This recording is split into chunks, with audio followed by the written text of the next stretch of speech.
Big day, ladies and gentlemen. It seems like the EU's age verification app just got hacked in apparently less than 2 gosh darn minutes.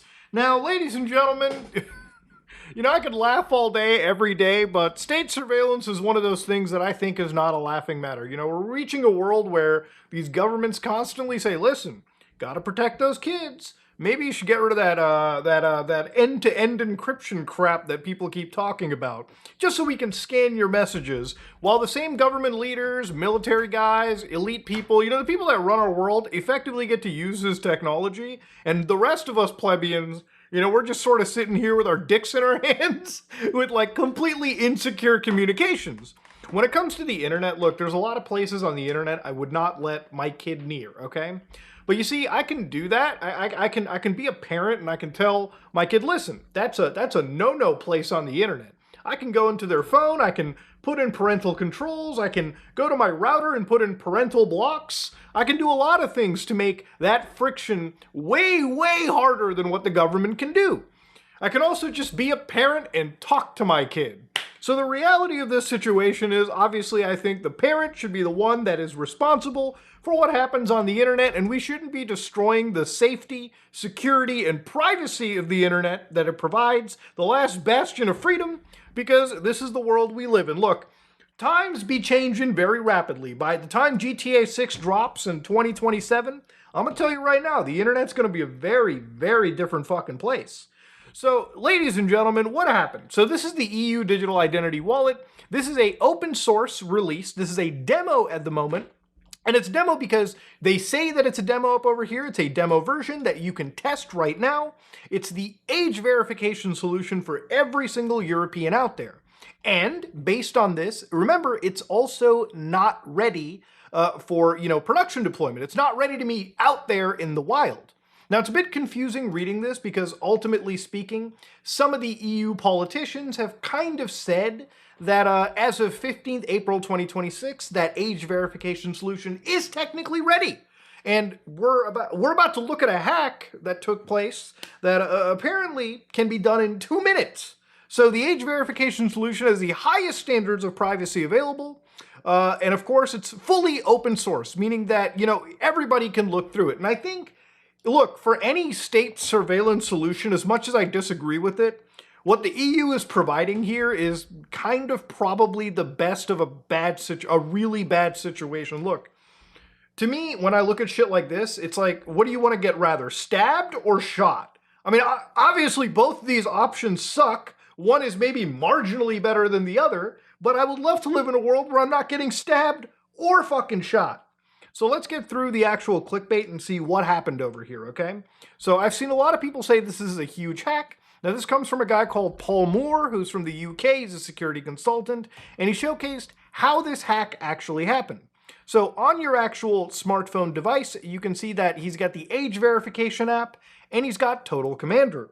Now, to do this hack, you need to be able to have physical device access to the actual, product, right? So you need to be able to physically have the phone, and you also have to have the phone totally fucking rooted, meaning that a lot of those sandboxing rules that exist for Android, or really a lot of those protections, kind of get withered away.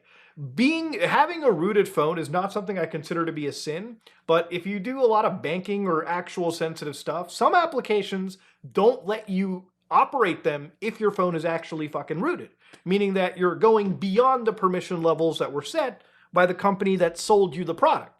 So let's look at exactly how this works. Basically, he opens the actual application, as you can see over here, and then he goes through the onboarding process. He puts in a PIN, which is 000001, enters that PIN right over here, and then of course, you can see that the application works in a way where it can grab your electronic ID, your passports, and then you can also use a token to access, like an on-site identity check, which I'll show you actually in a minute. And I'm not installing this on my device because I do not install state surveillance on my system. So again, through the development portal, he's got this sort of demo like age verification, sort of built in, this token that he's fed in. So as it gets implemented into his phone, you can see that right here, he's got in his device, in the test device, the actual digital credentials like issuer token. So one thing that I noticed over here is that he's got the sort of 30 left on the right. I don't know if that's specifically days. I just don't think that, once an age is verified, it typically should lose access. Like, I don't know, age doesn't go down, but anyways, that's a whole kind of separate story. Basically, what he does now is that in order to uh, break the application, he basically closes it out completely, opens up an application called Total Commander, and over here he's got these 3 strings. Now, again, he's basically going to delete 2 of these strings, and because he deletes 2 of these strings from the actual XML file, remember, this is accessible because he has physical device access, and he's fucking rooted into the device. He goes back in, goes through the onboarding process, enters in a different PIN number, so as you can see 11112, and as he's done this, you can see that that token option has frankly just disappeared. So what he does now is, in order to show you how this works, he closes the application, opens it up again, enters in the false PIN, and gets access to the age verification like documents, right? Or at least the token that can be used. Now, this is not that crazy. Like, I saw this on the headlines and I was like, okay, I have to see how bad this hack is. And the reality is, I'm just going to straight up say it, I don't think it's super duper crazy in that regard. However, the next hack he kind of shows is actually kind of a little bit, it's more concerning in my opinion.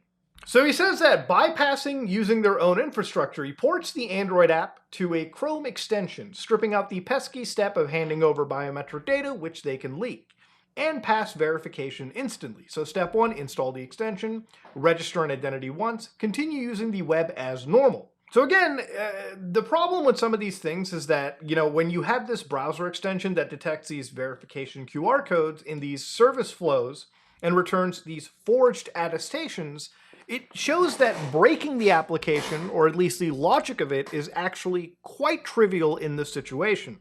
Now look, I'm not here to sit down and fucking shit down the throat of politicians. I don't think it's really the politicians, I don't think that this whole situation is as insane as some of the media has made it out to be.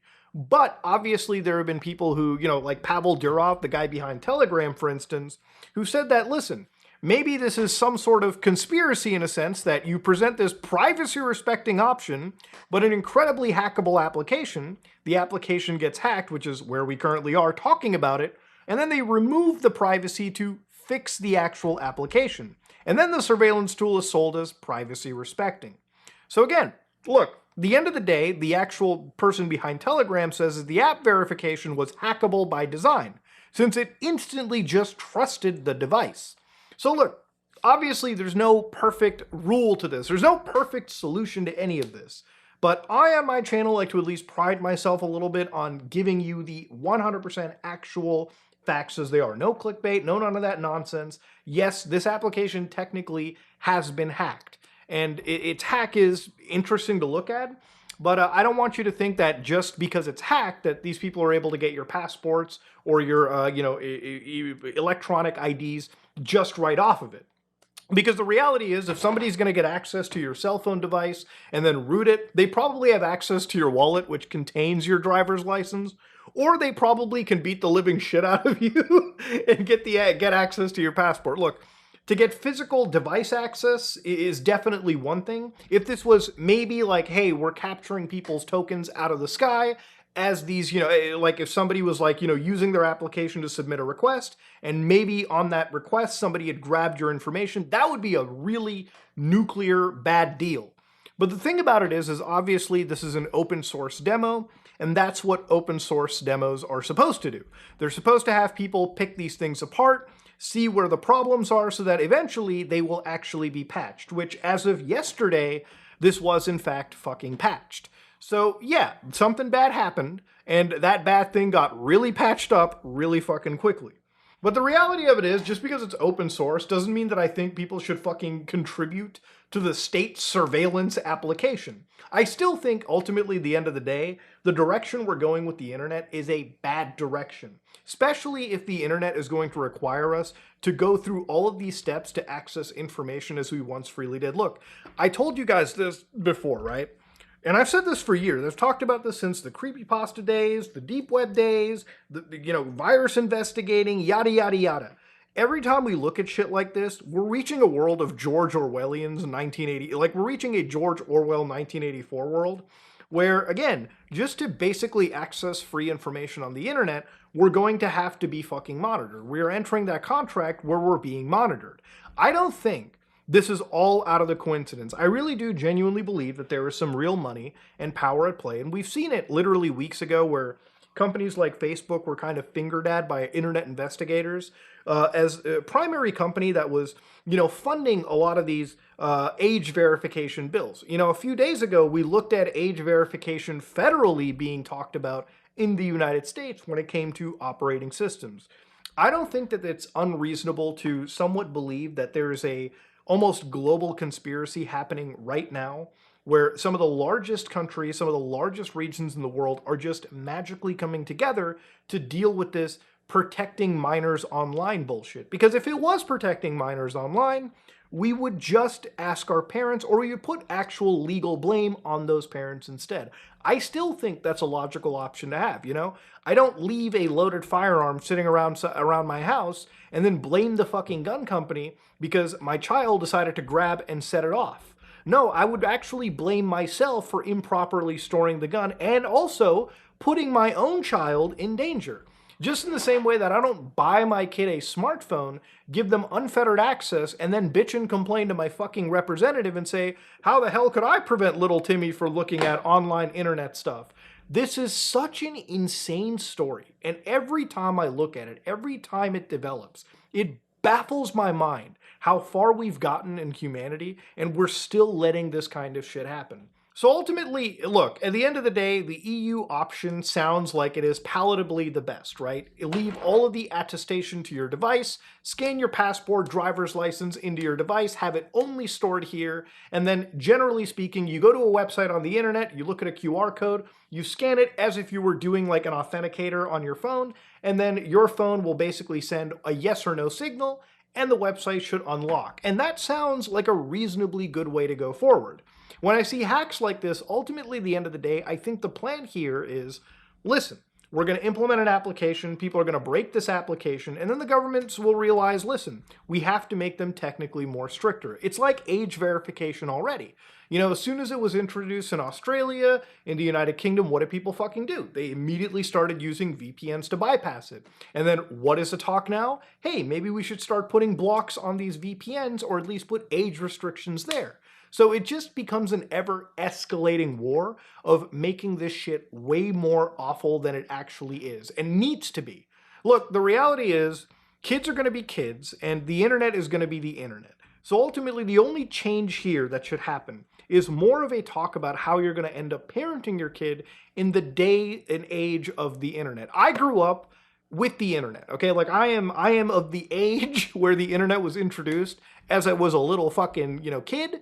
And I grew up alongside seeing this internet, become something from people on dial-up, sharing small little fucking like text files with each other, all the way to the age and era where we're sharing 4K footage. We're constantly on our devices getting like high resolution shit thrown at us. In a world where I think there's far more pressing things than mass surveillance, in a world where, a lot of these politicians are constantly pushing for shit like war, where again, people are concerned where, are we even going to have jobs in the fucking future? Because again, we're letting a whole bunch of people who are riding above us basically implement technologies and basically rip away the future that people kind of hoped would happen to them. A lot of people nowadays that I talk to are excited if they even have enough to eat every fucking month, okay? Like, it actually is just fucking that bad. I'm not even joking. Like, go outside, talk to people, just talk with anybody who's living the day-to-day life, and they'll tell you what their concerns are. Their concerns are literally if they can eat today, eat this month, if they can pay their fucking rent and call it a day.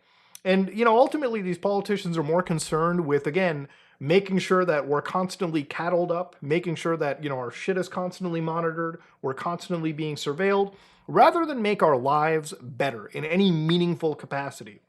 And I think ultimately speaking, like, this application, yes, it did end up getting hacked. The hack wasn't really as insane as a lot of the headlines made it out to be.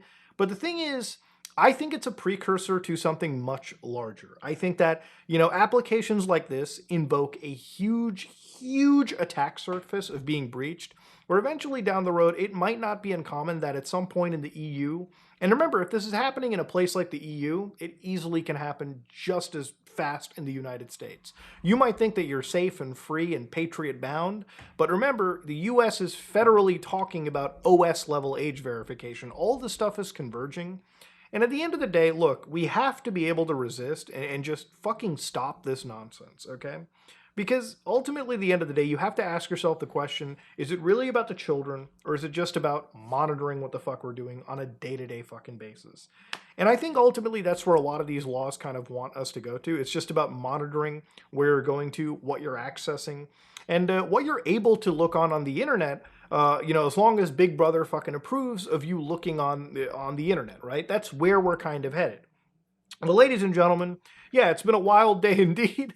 A lot of shit to talk about, actually. Apparently, that David guy that we were talking about earlier, he's been arrested. And the reason I haven't talked about it yet is because I'm still waiting right now on what the actual, on what I think the DA has to do in Los Angeles. So wild stuff in that regard, totally outside the age verification story. But obviously, it's fucking huge here. We had a shoe company pivot to AI, fucking blow up 400%. Crazy stuff to see, man. If you like what you saw, please like, comment, and subscribe. Just like it. I am out.